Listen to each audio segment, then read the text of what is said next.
গ্রামের এক কোণে ছিল প্রকাণ্ড এক পুরনো পুকুর, যাকে সবাই কালনাগিনী দিঘি বলে ডাকত। এই পুকুরের জল ছিল কুচকুচে কালো আর গভীর। লোকে বলতো সেই রাজার আমল থেকে এই দিঘির নিচে কিছু একটা লুকিয়ে আছে, যা তৃষ্ণার্ত অভিশপ্ত আত্মা হয়ে ঘুরে বেড়ায়।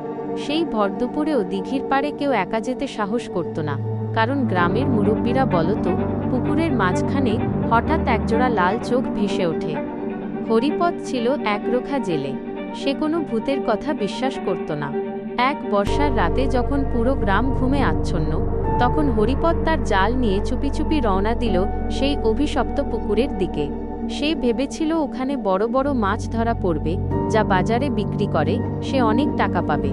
দিঘির পাড়ে পৌঁছাতেই ঝমঝম করে বৃষ্টি শুরু হলো। অন্ধকার এতটাই ঘন ছিল যে নিজের হাত পর্যন্ত দেখা যাচ্ছিল না।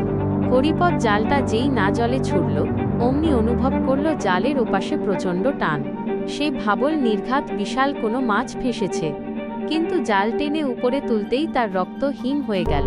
জালের ভেতরে কোনো মাছ নেই, বরং এক গোছা লম্বা লম্বা ভেজা চুল আটকে আছে, যা থেকে একটা পচা গন্ধ বেরোচ্ছে। হঠাৎ পুকুরের স্থির জল শান্ত থেকে টকবক করে ফুটতে শুরু করল। ঠিক মাঝখানে একটা বীভৎস মাথা ভেসে উঠল, যার গায়ের চামড়া ফ্যাকাশে আর ঝুলে পড়া।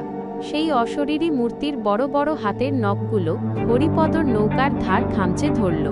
হরিপদ দেখল সেই মূর্তিটি ধীরে ধীরে নৌকার ওপর উঠে আসছে, আর তার মুখ দিয়ে একটা বিড়বিড় করা আওয়াজ বেরোচ্ছে, যেন সে অনেক যুগ পর খাবার খুঁজে পেয়েছে। হরিপদ তার বৈঠা দিয়ে আঘাত করার চেষ্টা করল, কিন্তু বৈঠাটি যেন বাতাসের মধ্যে দিয়ে চলে গেল।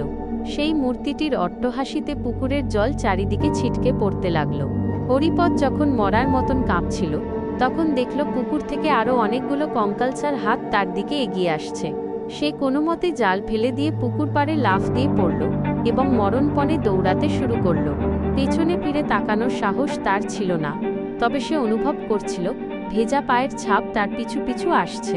পরদিন সকালে পুকুর পাড়ে শুধু হরিপদর ছেঁড়া জালটা পড়ে থাকতে দেখা যায়, কিন্তু সেই রাতের পর থেকে হরিপদর আর কোনো খোঁজ মেলেনি।